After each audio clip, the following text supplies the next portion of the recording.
Shaheen Bagh ward में अभी मैं मौजूद हूं और इस वार्ड से कांग्रेस पार्टी की प्रत्याशी आसिफ मोहम्मद खान की बेटी अरीबा खान नामांकन भर चुकी हैं। यहाँ काफ़ी सारे लोग हैं जो इनके समर्थक हैं, मौजूद हैं। लेकिन ख़ास बात यह है कि जिस तरह मीडिया में आपको सरसरी तौर पर कुछ खबरें दिखाई दे रही हैं जिसमें आसिफ मोहम्मद खान को अरेस्ट किया गया, उनके ऊपर ये आरोप लगाते हुए कि उन्होंने एक सब इंस्पेक्टर के साथ में तेज़ी दिखाई है और आपसी कहासुनी में यहाँ मामला बिगड़ता दिखाई दे रहा है। तो यहाँ उनके समर्थक हैं बहुत सारे जो मौके पर मौजूद हैं, उनसे हम बातचीत कर रहे हैं। क्या कहेंगे आप लोग कि जब यहाँ अरीबा को लेकर के एक इंटरव्यू चलाया गया कि पुलिस दीवारें फांद करके अंदर घुसी है, दरवाज़ा तोड़ दिया गया है, तो ये कैसी तस्वीर है?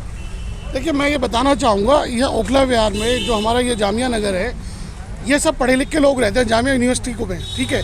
तो यहाँ सब लॉ अबाइडिंग पीपल हैं, लॉ को मानने वाले हैं। अगर कोई हमने गलती करी है तो आप आइए तरीके से आप नोटिस दीजिए, अरेस्ट कीजिए। आसिफ भाई ने कल शाम को भी कहा था हम अरेस्टिंग के लिए मना नहीं कर रहे हैं अगर हमारे खिलाफ कोई एविडेंस है, लेकिन अगर दीवार कूदना और मैन हैंडलिंग करना, ये लॉ इसकी परमिशन नहीं देता है। तो मैं वही तवज्जो दिलाना चाह रहा था। मैन हैंडलिंग हुई, अरीबा को भी पुश किया गया, उनकी फिंगर इंजर्ड हुई, बैक में उनके चोट लगी और जिस तरीके से उनको अरेस्ट किया गया, ऐसे लग रहा किसी गुंडे को, किसी आतंकवादी को उठाने आए। तो इस चीज़ के लिए आवाम को बड़ा गुस्सा है आवाम में। और आसिफ भाई यहाँ के 2 बार के विधायक हैं, 2 बार के काउंसलर हैं और लोगों की आवाज़ उठाते रहते हैं और वो पुलिस का भी सम्मान करते हैं, सब पुलिस का सम्मान करते हैं। लेकिन जिस तरीके से अरेस्टिंग हुई उसको लेकर लोगों में नाराज़गी है।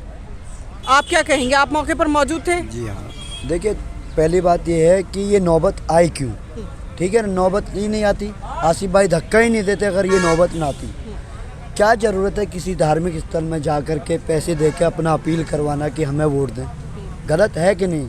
ये आचार संहिता का उल्लंघन है कि नहीं है?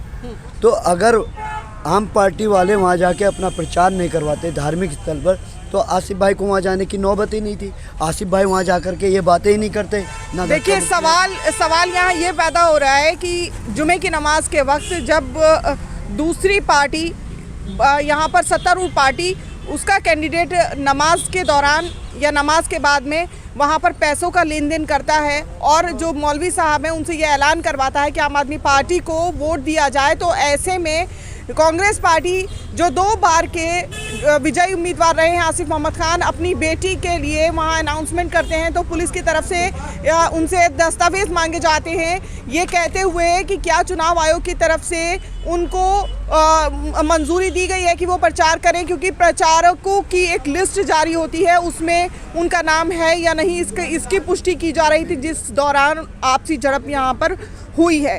यहाँ मौके पर मौजूद लोगों में काफ़ी गुस्सा और रोष दिखाई दे रहा है। सभी ये चाहते हैं कि जो संविधान है सभी के लिए एक समान होना चाहिए। सत्तारूढ़ पार्टी है या कांग्रेस पार्टी यहाँ पर है, तो दोनों के लिए संविधान अलग कैसे हो सकता है? निर्वाचन आयोग तो एक ही है ना। पहले ही सुप्रीम कोर्ट की तरफ से काफ़ी सारे सवाल खड़े किए गए हैं नवनियुक्त इलेक्शन कमिश्नर को लेकर के, लेकिन यहाँ अप्रैल 2022 में प्रशासन की तरफ से ये कहते हुए चुनाव को स्थगित कर दिया गया था अनिश्चित काल के लिए, जो मई 2022 में होने जा रहे थे, कि एमसीडी अब यहाँ पर नहीं नाफिज होगी, क्योंकि इससे पहले जो गलत व्यवस्था यहाँ पर दिखाई दी है पूरी तरह से यहाँ का की जो रहन सहन है, जो जीवन स्तर है, पूरी तरह से वो उसका स्तर गिरता हुआ दिख रहा है।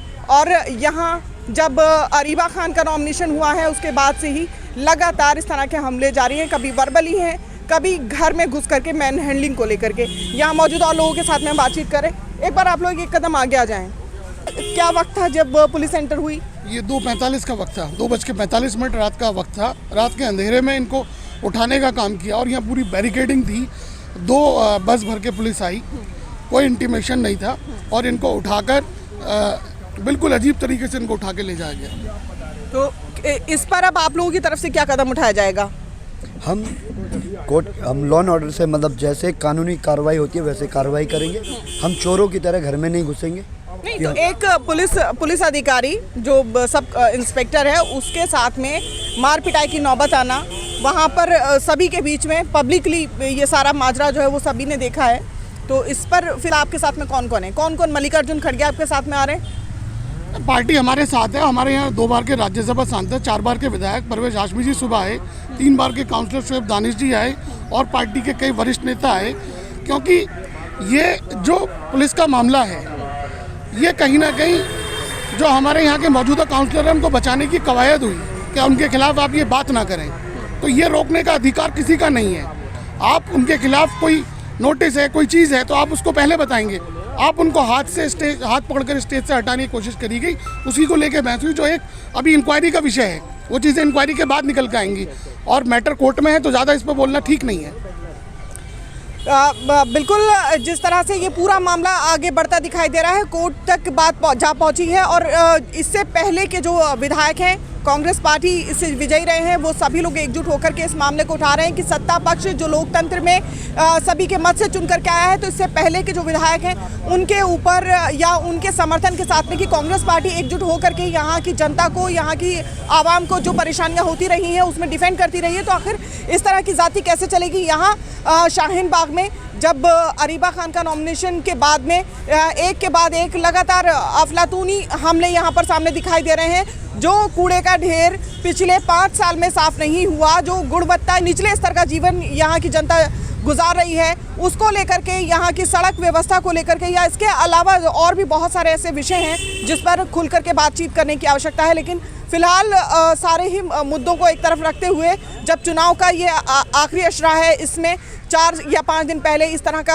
हादसा अगर पेश आता है तो ये चुनाव किस तरफ जा रहा है ये साफ दिखाई दे रहा है। सत्तारूढ़ पार्टी जो आम आदमी पार्टी है उसकी तरफ से ये हमले कहीं ना कहीं वोटर्स को डराने और पार्टी के जो उम्मीदवार है उसको दबाने की कोशिश कर रहे हैं, उसके प्रयास दिखाई दे रहे हैं। पुलिस प्रशासन का सहयोग या उसकी तरफ से अपना डिफेंड कहीं ना कहीं लोकतंत्र में उस व्यवस्था को दिखा रहा है जहां पर धर्म और डर पहले से एक विषय बना करके राजनीति की जा रही है। यहाँ शाहीन बाग की जनता अपने उम्मीदवार के समर्थन में खड़ी है और कांग्रेस पार्टी पूरी तरह से अपनी मजबूती के साथ में अपना प्रचार प्रसार करते हुए भावी उम्मीदवार के रूप में अपनी जिम्मेदारियों को निभाने के लिए खड़ी है।